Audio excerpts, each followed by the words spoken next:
It's The Ancients on History Hit. I'm Tristan Hughes, your host. Today we're exploring the very intriguing topic that is the birth of Indo-European languages.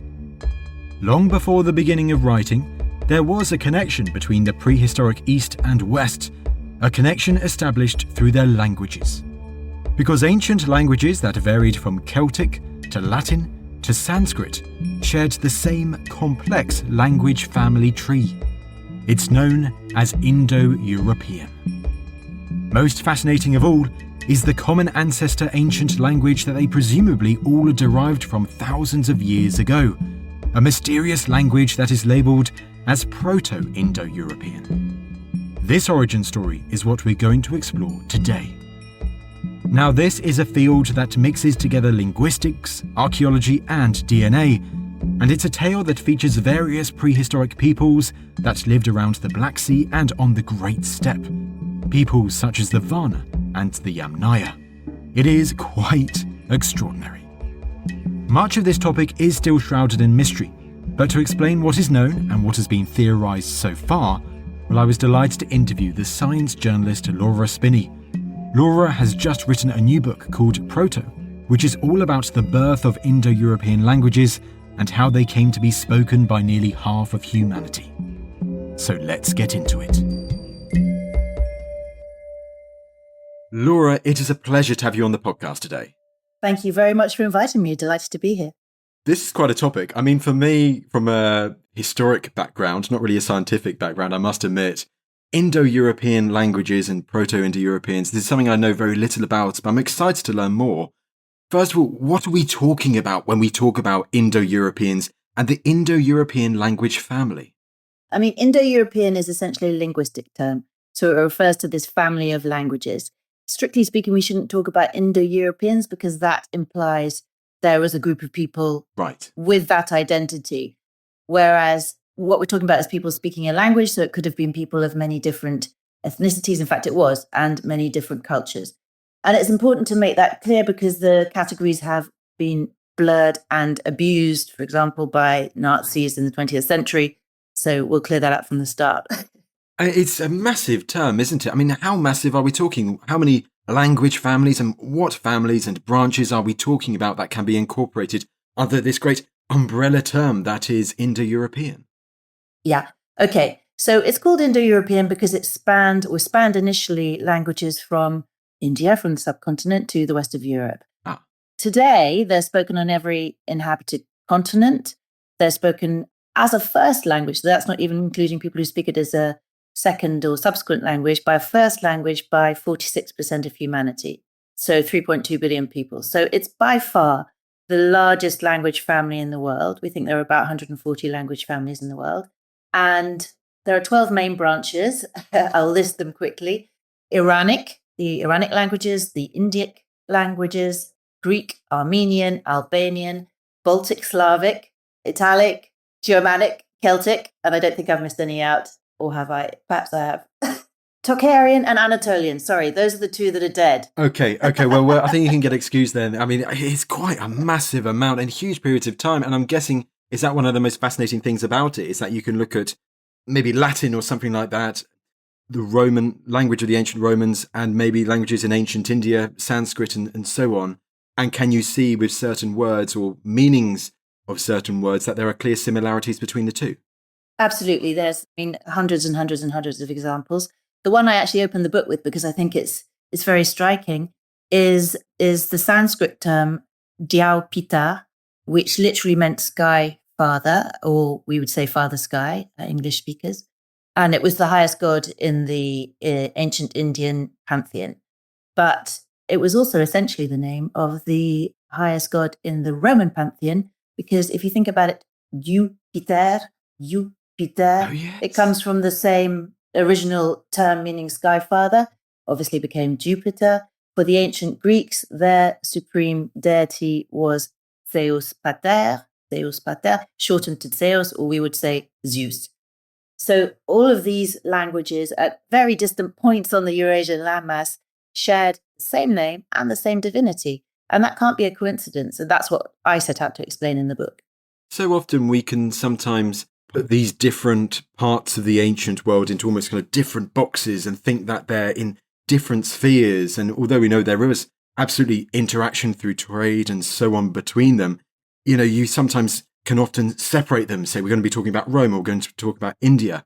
Is Indo-European, is this a great way to explore them together and explore the similarities between the two? Absolutely. I mean, if you think about it, right, like history literally refers to the study of the past through written records, okay? But we existed, obviously, before writing, but which was invented about 5,000 years ago. So prehistory is actually much longer, obviously much longer than history, because we've been around as a species for 300,000 years. And we also spoke for all of those 300,000 years. And so what we spoke about and the languages that we used have shaped us as much, if not more, than the languages that we've used since then. But we have this kind of false idea that everything stops at the beginning of writing just because we can't see it so easily. So, for example, everyone in Western Europe, or many people in Western Europe, would trace themselves sort of culturally back through the Jewish, Christian Middle Ages to the ancient Greeks and Romans.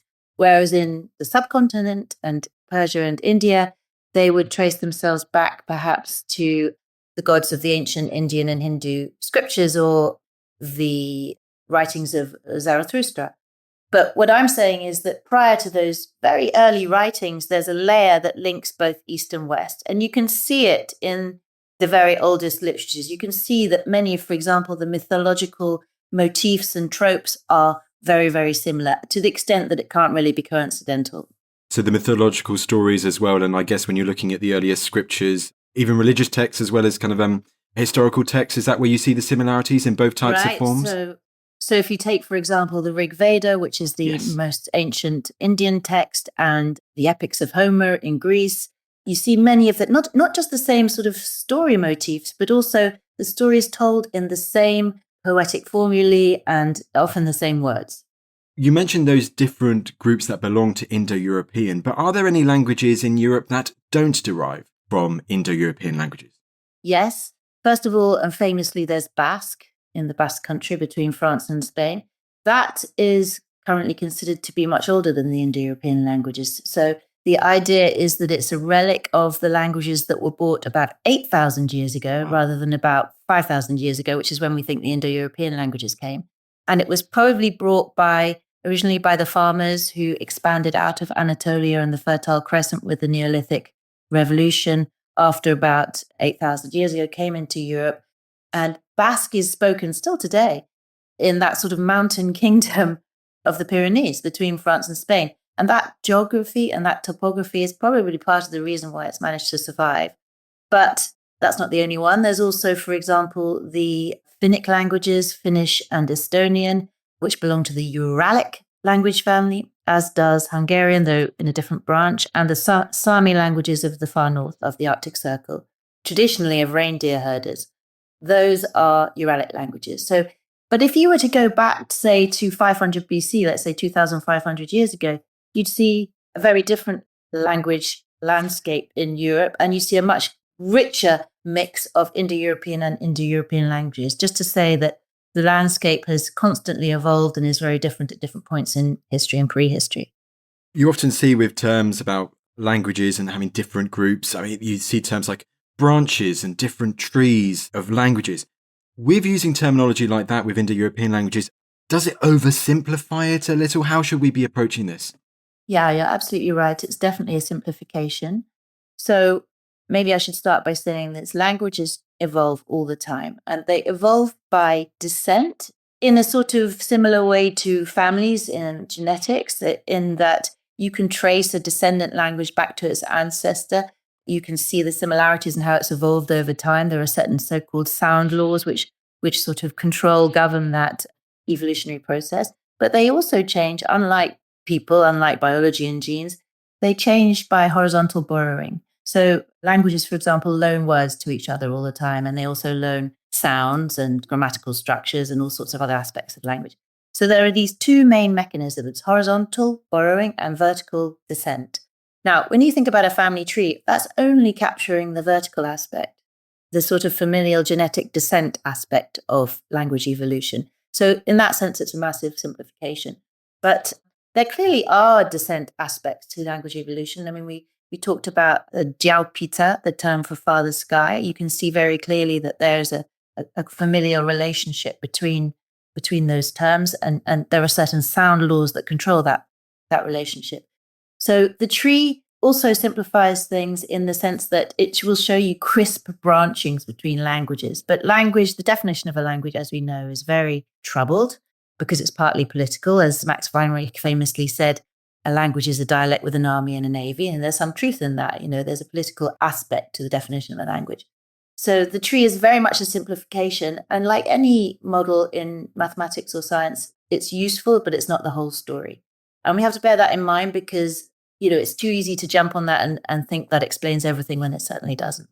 I guess it also helps if you're looking when talking about like the birthplace of certain Indo-European languages, doesn't it? If it goes horizontally and not just descending, at the same time, almost like I remember doing a chat a long time ago about the origins of Homo sapiens and saying there's not just one birthplace where Homo sapiens first emerged. They might be in several different parts of Africa at once. I guess, is that the kind of approach you need to do with this topic too? Absolutely, because if you look at a family tree, then it all branches neatly back to one common ancestor. And then if that was a language that was really spoken once by real people, then it's very easy to make the leap then to say that it was spoken by one people in one place.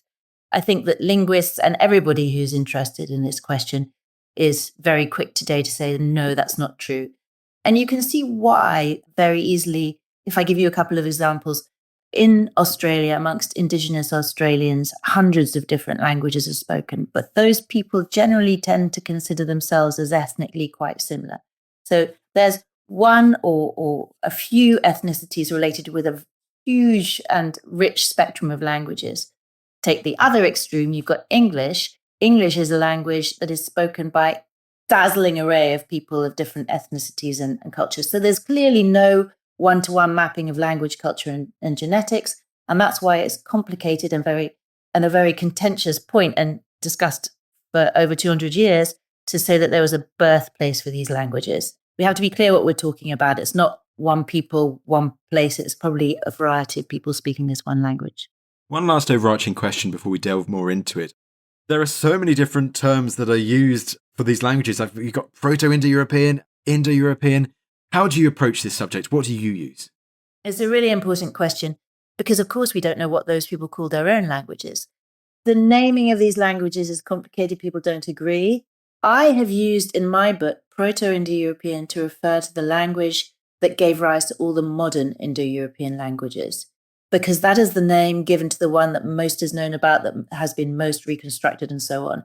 But we know that there were Indo-European languages before that because we have to explain the link between that language and, for example, the languages spoken in what is now Turkey, the Anatolian branch. And the only way we can do that is by postulating an older ancestor spoken at the time of Varna.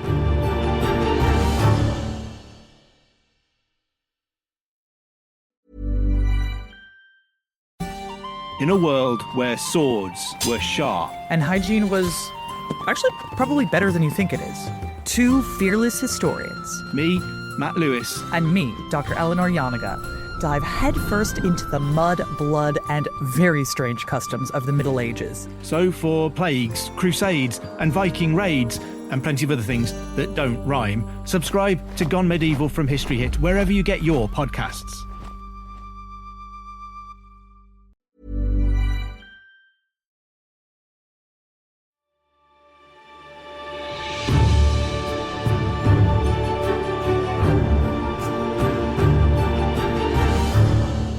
Well, Laura, I think we've set the scene very nicely now to delve into the science. So, the origins of Indo-European languages. How do linguists go about learning more about this, trying to understand the origins of Indo-European language? I mean, languages that emerged in prehistory before writing and so on. Yes. The first thing to say is that let's start with the assumption that we know people were speaking before writing. Okay, so they had languages, and we can see that these languages are related. And we know that languages change over time because that's our lived experience. So what linguists do is they try to learn about languages that are no longer spoken, dead languages, including languages that were never written down. by comparing their living descendants. Not just their living descendants, but also, for example, dead languages that we know about because they did post-date writing. So we have written records for them. So that would be languages like Sanskrit, Latin, ancient Greek, which are no longer spoken, but they were written, so we know they were spoken at some point. So linguists compare these on various different aspects, their phonology, so the way they sounded, their grammatic, their grammar, and the words and the vocabulary, to try and reconstruct what they looked like in the past or what their ancestors looked like in the past. So that's called the comparative method. And using that method, they have been able to say quite a lot about the sort of intermediate nodes in this Indo-European language family. So, the proto-languages, as we call them, of the 12 different branches, so Proto-Celtic, Proto-Iranic, Proto-Armenian, and ultimately to say something about the mother of all of those, which would be Proto-Indo-European. Okay. If you want to know who spoke those languages, so when you compare those languages, you can say things about their relative ages, which came before another or which came after another, because linguists know that languages evolve in certain directions more probably than in others. So this is where we come back to the sound laws that I mentioned earlier. We know that languages, for example, the Latin word for 100 is centum, and that hard C later in certain branches of the Indo-European family became an S. So the K to S sound in that particular linguistic context is a change that's known about. It's called satomization, but it wouldn't go, it's very unlikely to go in the other direction from the S to the K. So using these that's an example of a sound law. Another example of a sound law would be the fact that, for example, pater in Latin became father in English. The P became the F. These are sound laws, and linguists use them to reconstruct the family tree to say which came first in the order. But that exercise can't tell you anything about the chronological ages of languages, like when in actual historical time or prehistorical time, languages split or were born or died. Okay, so to do that, you need to use non-linguistic sources and to sort of cross-reference them. Right. So I'll give you an example. An example where you would use a historical source would be, for example, we know from ancient historians' chronicles that Hadrian, he wasn't yet the emperor, but before he was an emperor, he addressed the Roman Senate in around 100 AD CE, and he was mocked by the other senators for his Spanish accent. So Hadrian was born in what we call Seville now in Spain, so he had a Spanish accent, and the other senators thought that was very funny. But he still spoke recognizable Latin. So that's a clue that at that point, Latin was still Latin. It hadn't yet exploded into the Romance languages, but it was in the process of doing so. Now, by the 9th century CE, we have another little historical glimpse of what the languages in Europe were doing from something called the Oaths of Strasbourg. So this is when two grandsons of Charlemagne signed a pact, a military pact, and in order to broadcast this pact to their followers, they read it out in their respective languages. One of them spoke German and the other spoke Romance. So the Germanic speaker had to speak in Romance and the Romance speaker had to speak in Germanic. And obviously it was very important to avoid any kind of misunderstanding in this situation. So the Romance speaker spoke in German. The Germanic speaker could easily have spoken in Latin, which was the language of Charlemagne's Holy Roman Empire, but he had more trouble with Romance. So he needed a crib sheet to help him to say the right thing. And that crib sheet is what we call the Oaths of Strasbourg. It's the first evidence of the French language written down, and in fact of any Romance language. So that shows us that at that point, the reason he was unsure of himself was that it was no longer Latin. It had become Romance, in this case, French, Old French. So those are the examples of the kinds of historical clues that help us to put dates on these things. But obviously, before the beginning of... So how far does history go back? Let's answer that question. The oldest text in an Indian language of any substantial size are the Rig Veda, is the Rig Veda. In Greek, the oldest texts are about the same age, so about 1400 BC. Is this linear A and linear B? Are we talking about there, that kind of writing? Exactly. That's 1400 BC. There are older inscriptions in Indo-European language. The oldest of all are Hittite, and they date to about 2000 BCE. But these languages are older than that. And so they were spoken for thousands of years before they were written down. So how do we get at that period prior to 2000 BC? How do we understand what they sounded like, who was speaking them, and what the differences were between them before that? That's where archaeology and genetics come in. And obviously, it's a more indirect exercise because we don't have symbols expressing the sounds that they made. It's a far more complicated job to get at them. It doesn't mean we can't say anything about them. And in fact, we can say fascinating things about them. So the basic point here to understand, I suppose, is that people speak about the things that matter to them. So what that means, among other things, is that the vocabulary that linguists can reconstruct for these languages will be, in some sense, a reflection of their world. So they'll have more words. If they're herders, they're going to have more words for the sorts of animals that they herd, for dairying, for horses, cows, they're like sheep. Exactly. Yeah. Words related to a mobile lifestyle. Whereas if they're farmers, they're going to have more words related to crops and fields and the sorts of tools that farmers use, right?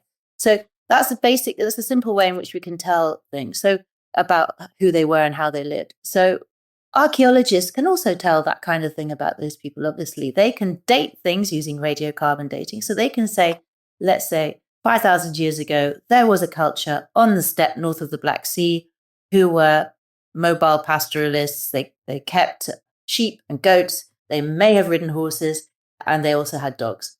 And then if you look at a vocabulary of a language that may have been spoken about that time, but anyway predates writing, and you can make some cross-references with the culture that the archaeologists have described.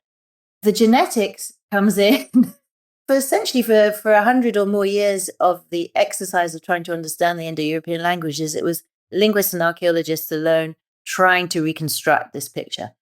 In the last 10 years, actually a bit longer, but essentially in the last 10 years, geneticists have come along and injected a whole new dimension to it and essentially rewritten the story.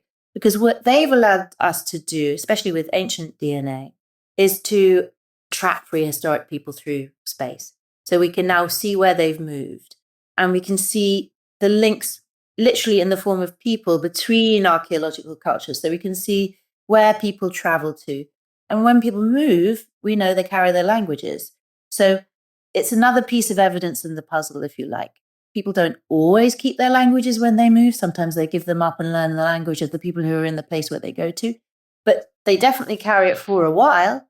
And so we can see, we can use the genetic profile of people to track where the languages move to and see how that corresponds with the languages spoken at that time and with the cultures that the archaeologists have defined. So it's kind of like a 3-piece puzzle. Each one is giving us more information about the other. Sometimes they disagree, but essentially with the 3 parts, we can begin, albeit patchily and with great humility, to try to patch together the picture before writing. So when we're going that far back in time in prehistory, we can't say, even with this, we can't say exactly what the word for sheep or horse was, or field or crops was for those particular people. But by looking at it, you can understand that it was almost the common ancestor to the many different Indo-European languages that we have today, and look about how that language might have spread. Although you don't know the meanings of the words themselves that they would have used, by looking at those different types of evidence, you can stretch it back, correct? Yes. So maybe this is a good way to do it. Yes, please. The speakers of Proto-Indo-European words have been constructed for their vocabulary from the descendant languages for cow, sheep, goat, horse, dog, for wheeled vehicles, for at least one metal, although that's a little bit contentious, and for words related to dairying. Now, the only people herding that selection of animals and who knew wheeled transport before about 3000 BC lived on the steppe to the west of the Ural Mountains. And we know that from archaeology. So that's just an example of how we cross-reference the two to try and say where those people were and when they spoke this language. This idea of a common ancestor, I know, as you've highlighted earlier, oversimplified to say trees and branches, but can we talk about a common ancestor before these Indo-European languages, before they emerge? Yes. One of the long-standing puzzles in the Indo-European story was the branch of languages that we call Anatolian. Okay. So the best known and best chronicled example of this branch would be Hittite, which was spoken in the Hittite Empire in what is now Turkey until about 1200 BC. It was one of the great pre-classical empires, along with Egypt and Babylon and the Assyrians. So in the early 20th century, linguists, philologists, as they were more likely to be called then, realized that Hittite was probably an Indo-European language, and the evidence for that is now overwhelming. So here's a branch of the family that had died out by the early part of the Common Era, but that was clearly linked to the modern Indo-European languages, okay? And one of the explanations that has basically emerged that links Anatolian to the parent of all the modern European, Indo-European languages is that there was an ancestor to all of them that was spoken somewhere around the Black Sea around 6,000 years ago. Okay. So at that time, we know from archaeology that there was a trade network around the Black Sea, that copper was the main metal. It was the Copper Age. Copper was the main metal driving this trade network, and that there was trade over huge distances. This was before wheeled transport, but people could walk, obviously, and they probably had some kind of canoe or simple vessel which they used in the shallow parts of the Black Sea. So there was trade in copper from deep into the Eurasian steppe, places on the Volga River, all the way to Bulgaria on the west coast of the Black Sea. And the main center of this trade network was a place called Varna, which is now Bulgaria, which was a huge copper center. They're essentially the first people to have smelted copper and to have made weapons and spectacular kinds of jewelry and diadems and scepters and so on. They smell gold as well, aren't they? They've got some beautiful gold in burials as well. I remember talking about that. Yeah, extraordinary culture. They panned gold, yes, absolutely extraordinary culture. And now the Varna people were farmers. The people in the steppe were herders. Since we think that the first Indo-European language was probably a language of herders, the idea is that this ancestor was probably not the people of Varna themselves, but one of their clients in this network. And it may have been somebody living in the region of the Caucasus, right across the Black Sea, and that these people then eventually, all their descendants, migrated, one branch going into Anatolia, bringing the Anatolian languages there, and another branch going up onto the steppe and taking the mother of all living Indo-European languages there. And that would then explain this link. It's the theory. It's not, everybody doesn't support it. But that very early part of the Indo-European story is still somewhat vague. It gets more concrete the closer we come to the present. But that's the idea, the presiding idea for the moment, I would say. And that rough area then, are we talking about the area of what is today Ukraine? Do we think that's where kind of the steppe meets the farming world, where those interactions would have taken place around that time? So the sort of frontier between the steppe and non-steppe, if you like, because the non-steppe takes different forms, I guess there would be the Caucasus would basically mark the frontier in that part of the world. And then you've got Ukraine. Ukraine, as we understand it now, it's unfortunately a changing story, but the modern country, is essentially about half steppe. So that's another steppe frontier that crosses modern Ukraine. And this boundary has been absolutely crucial through prehistory and history for one very basic reason that is underpinned by climate and ecology. But the basic reason is that the farmers were on one side of it and the herders were on another. And this was a massive cultural divide, probably also mostly throughout most of the time, linguistic divide as well. But these people engaged in trade. They sometimes fought. They, in a way, interacted importantly in ways that impacted on both their cultures either side of that line. So it's a crucial thing in forming the linguistic landscape all through this period. But in the Copper Age, yes, they were trading and the languages expanded through both worlds. And this idea of a lingua franca that you see time and time again, a common language that was needed for trade to happen, has happened throughout history, that might have happened there as well. Right. So when the people of Varna started making their wonderful copper objects and everybody suddenly wanted them, they had a massive business opportunity on their hands, but they definitely wouldn't have spoken the same language as those people coming from the Volga in the steppe. And so how did they trade? We don't have any evidence throughout history of human beings trading in high-value goods without a common language. We've never done that. The assumption is that they would have quickly developed a lingua franca, a language of trade, a common language, as also, of course, happened later around the Mediterranean. And that's where the name lingua franca comes from, because that was the eponymous lingua franca. But it probably happened much earlier around the Black Sea. And one idea is that the lingua franca was that ancestral and Indo-European language, that it's the one that gave rise to the whole family. But it's not an idea that's very popular amongst linguists, because lingua francas tend to just be reserved for the purpose that they were invented for. So they're just restricted to that trade function.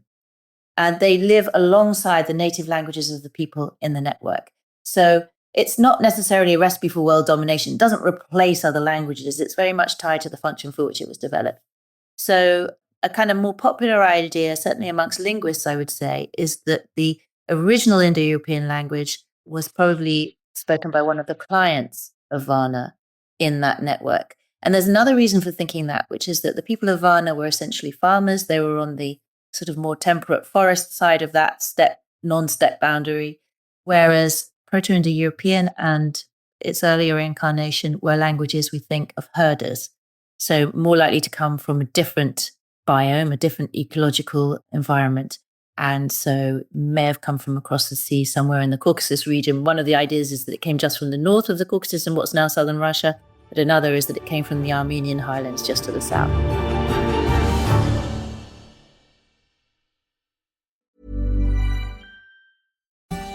In a world where swords were sharp And hygiene was actually probably better than you think it is.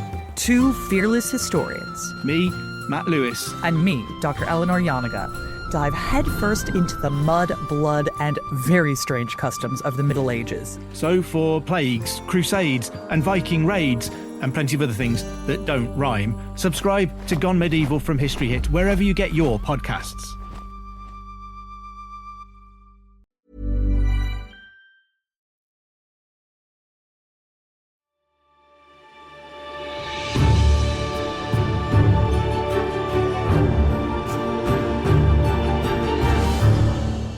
From this language of the time of the Varna culture, this kind of common ancestor of the Indo-European language, how do we go from that time period to the next big name I've got on my list, which is the Yamnaya? Who are the Yamnaya?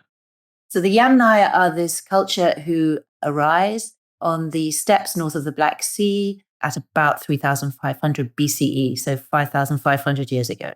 Yamnaya is the name of a very specific archaeological culture. And in fact, it's a Russian word that refers to their burial rite. They had a very distinctive burial rite. They put their dead in a chamber on their back with their knees up in a very particular layout with particular grave goods under a large burial mound that we call a kurgan. But the Yamnaya are a huge part of this story because they sort of invented the mobile nomadic pastoralist way of life. So they were herders who were always on the move, and they kind of lived out either out of their wagons or out of tents. And it was because they were so mobile, at least in the beginning, that these languages probably spread so far. But the Yamnaya come along quite a long time after Varna. They're sort of the next stage of the story. We think that they spoke the language that is the mother of all the living Indo-European languages. That means all the languages excluding the Anatolian branch. But they invented this way of life. Before that, people had herds and they moved with their herds, but more in a kind of transhumance way. They were based in their river valleys in that steppe environment north of the Black and Caspian Seas. And when they needed new grass, they would move out of the valleys, but they would always come back to their villages. They had permanent bases. The Yamnaya took this transhumance to the next level. And they basically moved out permanently from the river valleys. And they were on the move all the year round, moving with the seasons, moving with their herds in a sort of round, always looking for the best pastures. And that made them supremely adaptable. Once they'd adapted themselves to that environment, they were able to sort of tap into the huge energy resources of the Eurasian steppe. And that had all kinds of consequences, including for language. But there's a nice Russian term for the Yamnaya. The Russians call them perikati poli, which is the same word they use for, and you have to excuse my pronunciation, but that's essentially it, is the same word they use for the tumbleweed plant which rolls without roots and scatters its seeds as it rolls, and for the nomads of the steppe. So it's the same term they used to describe the Mongols, the Sarmatians, the Scythians, and the Yamnaya were the original Perikati Poli. Do we know much then? I think this is kind of going back to what you said earlier when you were using the example when we were talking about linguistics, archaeology, DNA and genetics. Do we know much about the Proto-Indo-European language that they spoke? So linguists have reconstructed probably about 1,600 words of their vocabulary. Wow. Yeah. Essentially, they're stems, not words. That means that they are the stem of a word that can be turned into other words when it's, treated by the rules of grammar. But it's still a skeleton of the original vocabulary they would have used. But those are the words they're fairly sure of having been able to reconstruct from the living descendants or from the vocabulary of the, the dead languages that are related.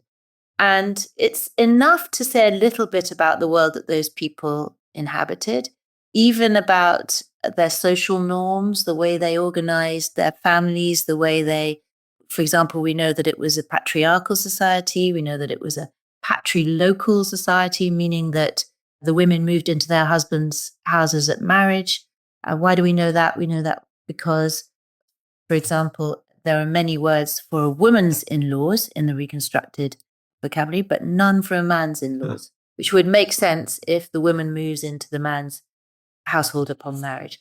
So we know, for example, that they did quite a lot of raiding, that they could be violent, but they also had words for things like restitution and blood price. So they had ways of dealing with violence, ways of regulating relationships, ways of dealing with disputes, pacifying people.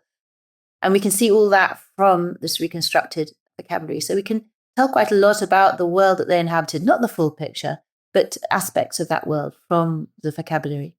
And their spread and their movement, as you were saying there, I mean, that's crucial? Is it whether going westwards or southwards? Is that crucial in those early stages to the spread of Proto-Indo-European language that they had? Absolutely crucial. If you think about it, before history, before states, before any kind of government that could impose a language on a large group of people, how do languages spread? They spread essentially with the people who speak them. And the Yamnaya, we know, were very mobile people. And we know because, again, back to the genetics from the ancient DNA, we can trace people in different kurgans, under these burial mounds and different steppe cemeteries. And then in cemeteries further afield, we can trace genetic links. And we can see from the ancestry that the Yamnaya carried and cross-referencing that with that of their descendants, we can see that they moved vast distances. For example, we know that, this is one of my favorite stories, at least one group of Yamnaya, but probably many groups over hundreds of years, crossed the entire Eurasian steppe, thousands of kilometers, from what is now Ukraine to the Altai Mountains. And they did so quite near the beginning, around 5,000 years ago. And that's thought to be the root of the Tocharian branch, which is one of the early branches of the Indo-European languages, according to linguists. And Tocharian is now a dead language that was spoken the furthest east of all these languages, on the doorstep of China. And we know from studying the corpus of literature that's come down to us from the Tocharian speakers that it was an Indo-European language, that it has undeniable similarities with the Indo-European languages. So how do we explain that related languages are spoken so far apart? And we also now have archaeological evidence that people of very similar cultures were living on either side of the Eurasian landmass, and now genetic evidence showing that people crossed that huge expanse of steppe. So it's a fascinating story that you can now, in that one case, cross-reference archaeology, genetics, and language to say that there was probably some huge trek across the steppe at some point by people who had wagons, may have ridden horses, that's another question, but probably most of them were walking, and they crossed thousands of kilometers of steppe. And then, of course, you have to ask why. But from a linguistic point of view, it does at least explain why an Indo-European language is spoken thousands of kilometers to the east near China 5,000 years ago. It's amazing. I mean, does it kind of emphasize how the eventual dominance of Indo-European, I mean, it's due to is it a chain of different migrations? We've looked at the Yamna one in detail, Absolutely. but are there more prehistoric migrations that will occur over time that also contribute to why Indo-European languages, why they are so dominant today, why they are so successful? Absolutely. And it was very much over generations. And successful is a word that is that troubles some linguists, because what do you mean by successful? Many of those Indo-European languages died out along the way, but the ones that didn't, and the ones whose descendants are still spoken today, are the ones whose speakers were themselves adaptable and adapted in turn to their environments. So these languages and the cultures and the genetics of the people who spoke them were always changing. We're never talking about the same entities across time. But again, you can see these relationships. So yes, and I think if you do want to talk about success, and I think, you can talk about it if you qualify it. I mean, after all, it is the largest language family in the world. But then the secret for me would be adaptability at each time. And the same of all other language families. The reasons that they're still spoken today and that they're so old is that those speakers were, over many generations, adaptable to their environments. Well, I'll tell you what, Laura, it's been a fascinating, I've learned a lot from this chat, and it's so interesting looking at the origins of Indo-European languages. The Indo-European family, and covering cultures like the Varna and the Yamnaya. But you mentioned that it is just, it's a hypothesis, and although there is now growing evidence and that genetics in DNA, how important that is, but is this still a field, of debate? Is there still, more information will be unearthed, will come to the fore that will hopefully let us know more about this, maybe posit completely new hypotheses in the future? Absolutely. I think, the reason I wrote this book now is because the story has been so transformed over the last 10 years by the advent of ancient DNA, which now allows us to trace prehistoric migrants. But even if we know more than we did, say, 30 years ago, it's still highly contentious. And we still, in a way, we lack definitive answers, and we always will, because of the lack of writing, because these languages weren't written down for so long. So I think it's never going to be definitively settled. Some of the most basic concepts are still argued about, like, was there a homeland? Was there a birthplace? And therefore, you're a historian.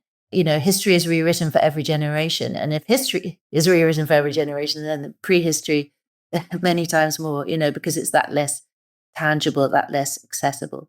So I think it's definitely not a closed question. And my personal opinion is that it will never be. But that doesn't make it any less fascinating. And I don't think other people will ever stop asking questions about it either. Absolutely. I think prehistory, and especially as the further back you go, is a fascinating field for the combination of archaeology and modern scientific methods. Laura, this has been an absolutely fantastic chat. Last but certainly not least, you mentioned your book. Your book, it is called Proto, How One Ancient Language Went Global. Fantastic. Well, it just goes for me to say thank you so much for taking the time to come on the podcast today. Thank you, Tristan. Well, there you go. There was Laura Spinney talking all about Proto-Indo-European, the birth of Indo-European languages. I hope you enjoyed today's episode. Thank you for listening to this episode of The Ancients. Please follow this show on Spotify or wherever you get your podcasts. And don't forget, you can also listen to us and all of History Hits podcasts ad-free and watch hundreds of TV documentaries when you subscribe at historyhit.com/subscribe. Lastly, if you want more ancient history videos and clips in the meantime, then be sure to follow me on Instagram at AncientsTristan. That's enough from me, and I will see you in the next episode.